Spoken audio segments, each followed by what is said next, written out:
dia sebut nama aku selalu. Kemudian bila kita ada fobia dengan jin, nampak je benda yang kita tak suka, ada je fenomena tak suka, terus kita jumpa rumah untuk minta perubatan, untuk minta dinding, perisai, tanpa membezakan sama ada boboh itu memberi dinding, perisai, pengubatan dengan cara yang syar'i ataupun syirik. Ni ustaz sempanan itu tongkok besar tu, okey lah tu, tapi nak jawab salah pun. Gitu. Jadi di situlah bila kita kesan itu pada masyarakat, pada psikologi, kita mula percaya, kita membesar-besarkannya. Jin tu bosan kita tengok, aku dalam TV. Oh alamak, kalau aku pun kan buat, aku tu pro kan. Jadi cerita-cerita ini sebenarnya memang memberi kesan yang negatif kepada masyarakat kita. Terima kasih kepada Dr. Hafiz. Itulah kena cerita-cerita ni lah, khususnya pada Persatuan Mahasiswa Islam lah. Ahli-ahli janganlah tengok sangatlah cerita-cerita mistik ni, cerita apa, Ju-on kan, dan sebagainya. Semua jangan tengok. Sumpah orang minyak boleh. Okey, kita terus kepada panel ketiga, doktor. Pengalaman doktor sendiri. Jadi apa doktor rasa kesan di segi pengalaman peribadi lah tentang gangguan ini terhadap diri sendiri, keluarga tu, jangka masa mungkin panjang atau pendek ke? Mana?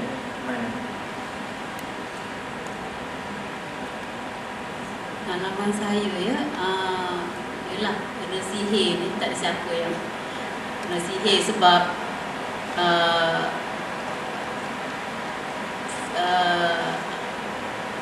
mungkin nak kata sebab sihir kan,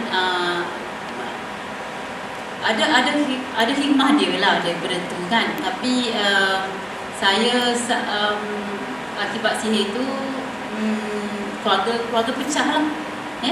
Saya tak dapat selamatkan perkahwinan saya, dah 8 tahun lah sekarang. Lepas tu kesan pada anak-anak. Tapi alhamdulillah,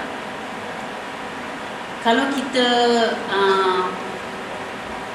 kalau sesuatu yang kita rasa tak elok tu terjadi, tapi selepas tu dia menyebabkan kita cukup mendekatkan diri kepada Allah.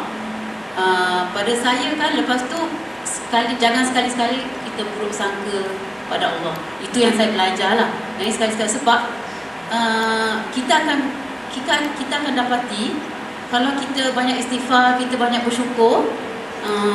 Sampai ada ustaz ajar saya lah, tiap-tiap hari mesti ada syukur harian dia, apa yang kita cuba amalkan. InsyaAllah Allah akan ganti pada kita yang lebih baik daripada apa yang kita dah hilang tau. Tapi kita kena banyak doa lah. Lepas tu sebab akibat dari itu kan, 1 tahun bapa saya sendiri, padahal saya sangat rapat dengan dia tak nak cakap dengan saya kan. Bayangkan masa tu kan, keluarga dah pecah kan, suami semua. Lepas tu anak-anak tanpa sebab kecil lah akan berbala. Itu semua kesan lah, daripada gangguan tu semua.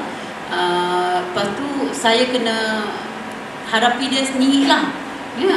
Lepas tu sebab saya yang jaga kepak anak saya. Lepas tu tapi kalau kita sabar, lepas tu kita kena sabar. Lepas tu nak cakap jangan kita kesal keluh.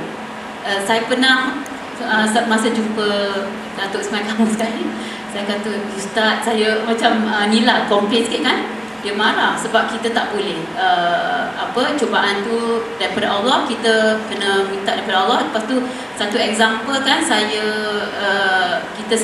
kita cuba sentiasa bersyukur, and then ialah Allah akan ganti untuk kita. Macam baru ni alhamdulillah, saya dengan 43 orang lain, kami dapat masuk Gaza, Palestin. Lepas tu bila kita dapat pergi tempat macam tu, baru kita sedar kan, yang Tuhan bagi kita cubaan kan sangat sikit. Dia bagi kita terlalu banyak nikmat. Apa yang doktor belajar kan, tapi memanglah keluarga pecah, anak gaduh, semua tu macam-macam kita tengah menghadapi. Sebagai ibu tunggal kan, memang banyak sangat cubaan dia, sangat susah kan. And then lepas tu stigma orang terhadap orang macam kita kan. Jadi macam-macam lah doktor dah melalui, tapi tapi kan itulah, kalau kita cuba mendekatkan diri kepada Allah, Tuhan akan ganti untuk kita. Lepas tu kalau kita tengok dia orang kan, kita memang apa yang kita belajar daripada dia orang kan, macam kekuatan dalaman tu. Lepas tu kan dia orang apa-apa kan, memang dia orang macam Perdana Menteri dia Al-Hafiz kan, dia yang imamkan solat tarawih tiap-tiap malam. So dapatlah solat dengan dia dan kita tengok kan macam cobaan yang dia alami jauh lebih besar daripada jadi siapalah kita ni nak ni kan, padahal Tuhan bagi kita banyak nikmat. Bila kita bagi dia susah sikit kan, kita kenalah banyak bersyukur pada Tuhan.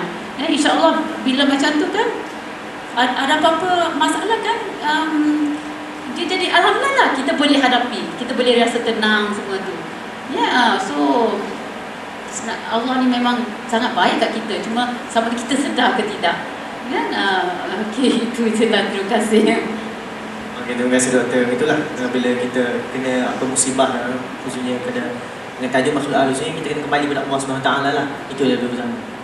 Jadi kita sudah habis set masa kedua, so kita pergi ke berset lah, iaitu sesi soal jawab. Jadi saya buka lah kepada mahasiswa-mahasiswi yang ingin bertanya soalan. Jam sekarang 10.35. Kita tanya dulu lah, tanya soalan-soalan, dan saya stop. Kita bagi ahli panel jawab soalan, seterusnya dengan sekali kesimpulan lah dari ahli panel. Jadi saya buka, bagi tahu nama, jurusan apa, tanya soalan. Silakan.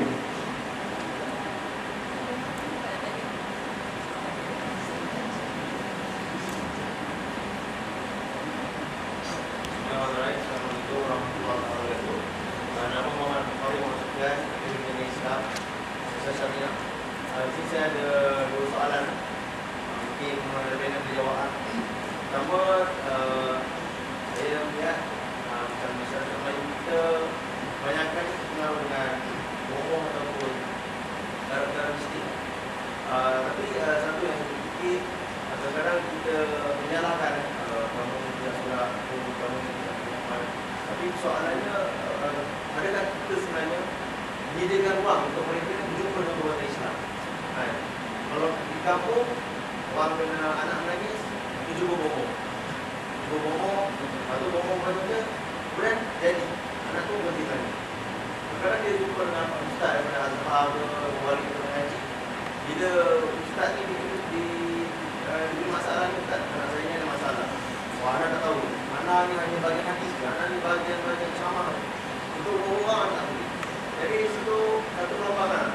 Dan adakah benda tu perkara nanti itu normal? Contoh kalau kita tengok banyak sekarang ustaz yang boleh ceramahkan ilmu soal fiqh, soal hadis, debat. Tapi bila dalam bab ni, buku ustaz, saya ada masalah, perniagaan saya tak laris. Siapa ni boleh bagi ceramah? Kamu semayang lah. Tapi solusi yang terbaik untuk dia selesaikan masalah pun tak ada.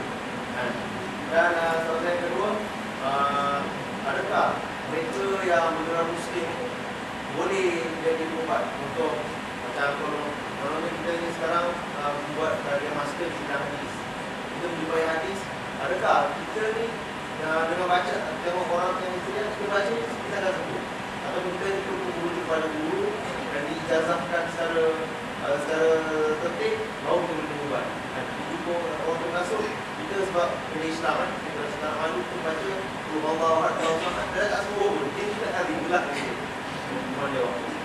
Okey, masuk lagi. Ada soalan? Assalamualaikum. Saya Ismail bin Yusuf. Saudara IM. Apa nama? Ismail bin Yusuf. Dengan satu soalan mengenai rasul. Adakah Islam menerima bahawa jin boleh masuk manusia? Sebab seperti yang saya kata surah Al-Baqarah ayat 27 mengenai Al-Mas tu, sepaham saya penafsir Al-Mas tu perlu ditafsir dengan doa Nabi Ayub, iaitu surah As-Sad ayat 41. So dia kata Nabi kata tak boleh rasul. So banyak penjelasan itu. Sebab